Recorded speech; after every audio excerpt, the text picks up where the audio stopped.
فينا نحصل على ثقة بالنفس حقيقية مش بس مرتكزة على أمور خارجية؟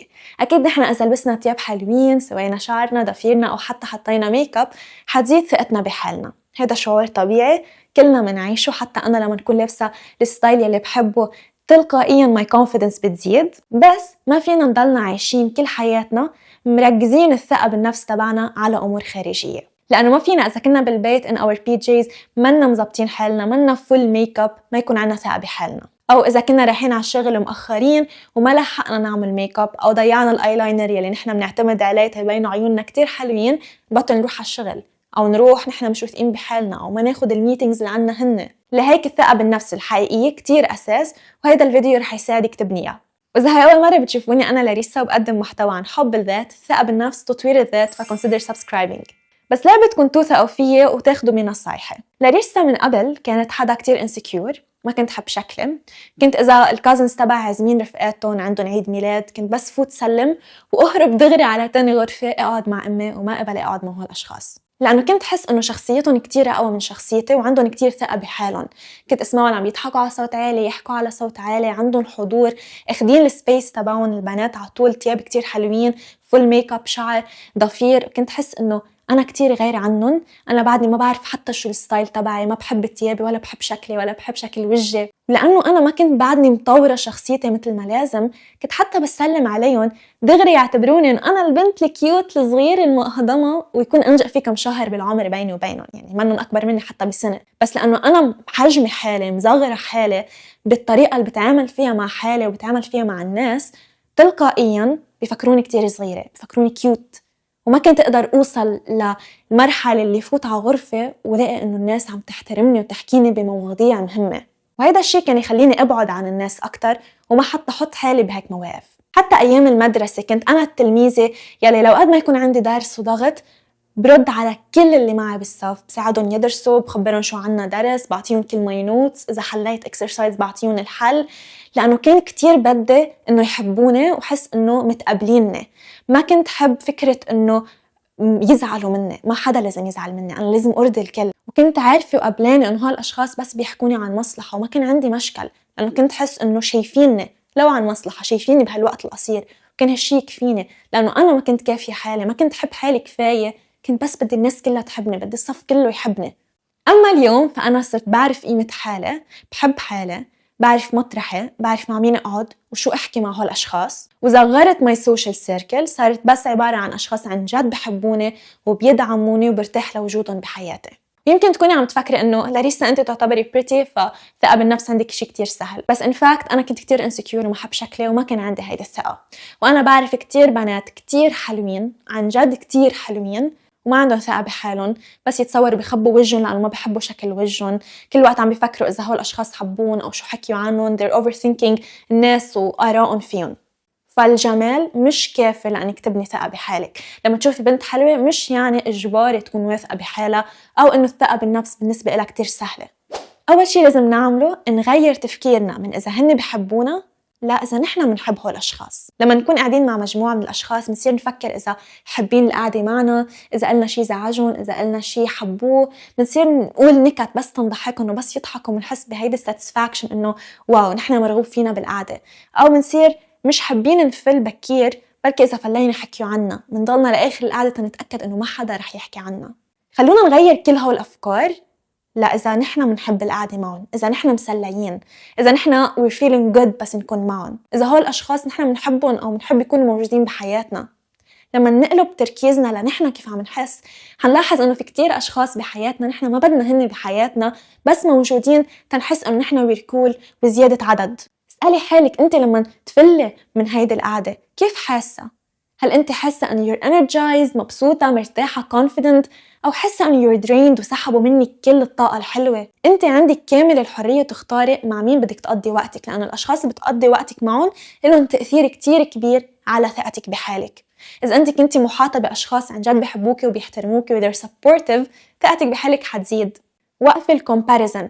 بعرف إنه أغلبنا بنقارن حالنا بغيرنا، حتى أنا بقارن حالي، خصوصي بكرياترز عندهم أرقام أكبر، مصاري أكتر، بيوت أهم، بيسافروا كتير، عطول بقارن حالي معهم. بعدين بتطلع إنه لاريسا أنت عم تعملي كل اللي قدرة تعمليه، وأوريدي قطعتي شوط، ما فيك تنسي البروجرس اللي عملتيه بس لأنك طلعتي على حدا عنده شي تاني، عنده طريق مختلفة، ماضي مختلف، أخذ اختيارات مختلفة، حياته كلها مختلفة. بس تحسوا إنكم عم تقارنوا حالكم، دغري تذكروا أنتوا شو عندكم. حتلاحظوا قد ايه انتوا عندكم اشياء تمتنوا عليها، قد ايه انتوا محظوظين ومحبوبين، وانه يلي بتشوفوه على السوشيال ميديا هو لمحة صغيرة من حياة هيدا الشخص، مش حياته كلها. اللي بتشوفوه هو يلي مختاروا الشخص انكم تشوفوه. إذا الشخص هيدا ما بده يكون تشوفوه بأبشع مرحلة بحياته، ما رح تشوفوه وما رح تعرفوا إنه موجودة. تخيلوا إنه هالأشخاص قادرين يتحكموا أنتوا شو تشوفوا، بس برضو أنتوا عم تقارنوا بالشي الصغير اللي عم تشوفوه حياتكم كلها. وكتير طبيعي your confidence تقل إذا أنتوا كل وقت عم تقارنوا جسمكم بجسم غيركم، مصرياتكم بمصريات غيركم. ما بحياتكم هيك حتوصلوا للاكتفاء الذاتي، وكل ما تبلشوا تبنوا الثقة رح تحطموها لحالكم مجرد ما تقارنوا حالكم بغيركم. وقفوا تهتموا لرأي الناس وشو بيفكروا فيكم، وإذا انتقدوكم أو حبوا يلي عملتوه. حياتكم إلكم واختياراتكم انتوا رح تعيشوا معها، مش هود الناس. أنا عاملة فيديو كامل عن كيف تعيشوا حياتكم من دون ما تهتموا لرأي الناس وانتقاداتهم، رح حط اللينك تبعه هون، فيكم تحضروه من بعد ما تحضروا هيدا الفيديو. كتير رح يساعدكم لتزيدوا من ثقتكم بحالكم. في كتير أمرار نحن مش بحاجة إنه نشارك بالحديث أو نحكي.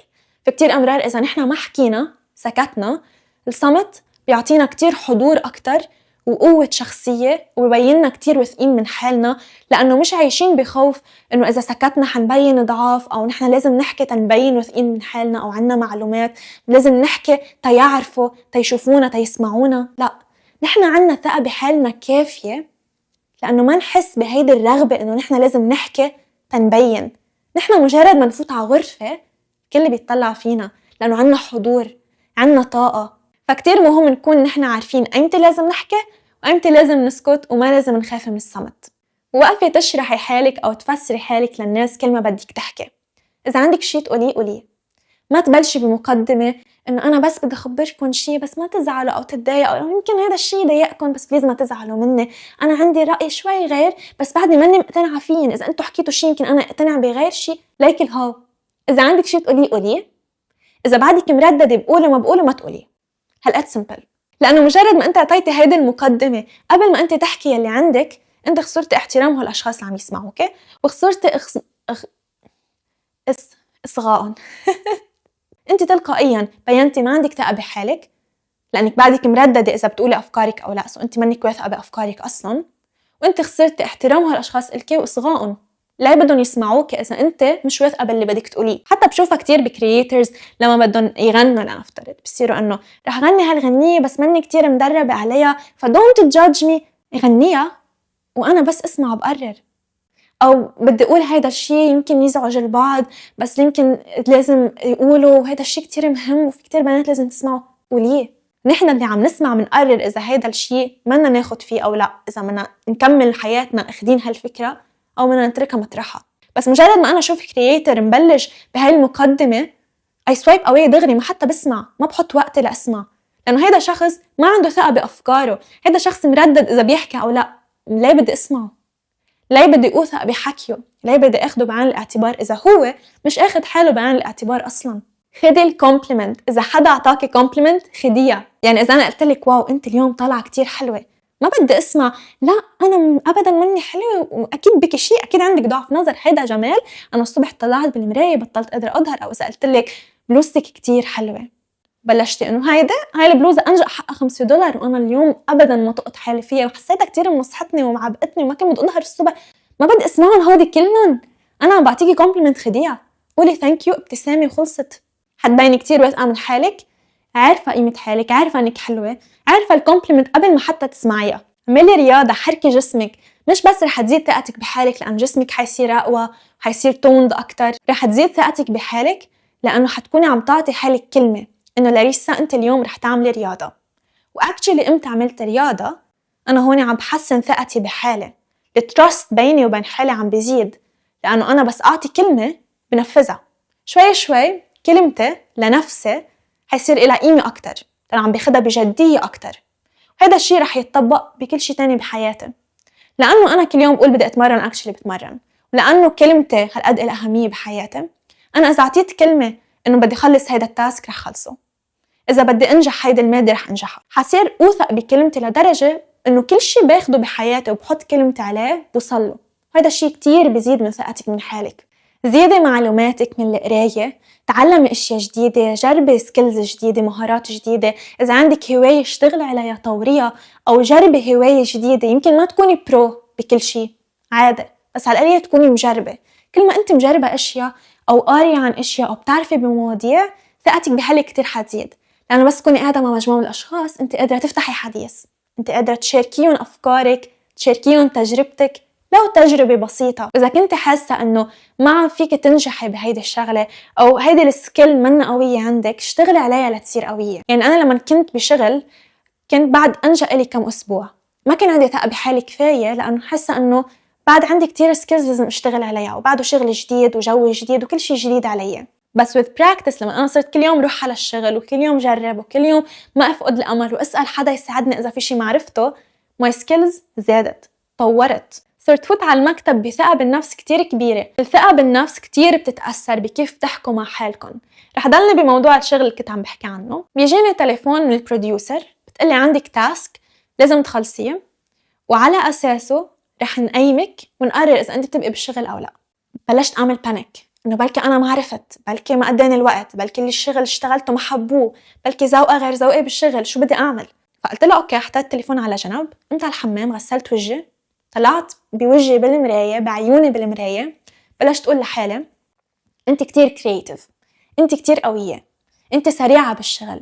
بلشت أعطي حالي هيك affirmations، أحكي مع حالي بطريقة كتير positive. ظهرت قعدت قدام البيسي 3 ساعات متواصل، ما حتى شربت نقطة مي، خلصت التاسك، حبوه، وبقيت بالشغل. الاشياء البوزيتيف يلي قلتها لحالي زدت لي من ثقتي بحالي. جواتنا قوة كتير كبيرة، نحن بس إذا سيطرنا على أفكارنا قادرين نزيد أو نقلل من ثقتنا بحالنا. عاملوا نفسكم مثل ما بتعاملوا الأشخاص يلي عن جد بتحبوها. وقفوا تضلكم تعتذروا على أقل شغلة، اعتذروا بس وقت اللزوم. إذا أنتوا عملتوا شي غلط أو في موقف لازم تعتذروا فيه، اعتذروا، هيدا مش ضعف. الضعف بإنكم ضلكم تقولوا سوري سوري سوري سوري كل الوقت على أقل تفصيل. هيدا بس ببين ضعفكم، انه انتوا بدكم رضا الكل، بدكم الكل يكونوا راضيين عنكم وحابينكم وما بدكم تزعلوا حدا. body language هيدا موضوع كتير مهم وكتير كبير، بس رح اعطيكم البيسكس. اذا انت كنت بمطرح وقعدتي مكتفه وحاولت تصغري حالك قد ما فيكي تما تبيني بين الناس، انت عم تقنعي عقلك الباطني انه انت مش مرحب فيكي بهيدا المطرح. اما اذا انت كنت قاعده مرتاحه، ظهر جالس، كتف لورا، راس عالي، عم تستخدمي ايديكي بس تحكي، وهذا شيء كتير مهم هلا حقلكم ليه، تلقائيا انت عم تاخدي سبيس اكتر وعم تقنعي عقلك الباطني انه بلا انت الكي مطرح بين الناس، انت الكي رأي، الكي وجود، الكي اهميه. ثقتك حتزيد لانه انت عم تزيديها لنفسك. هلا ليه كتير مهم نستعمل الايدين نحن عم نحكي ونستعمل الاشارات؟ اول شيء لانه يلي عم بيسمع لكم رح يقدر يركز باللي عم تحكوه اكتر.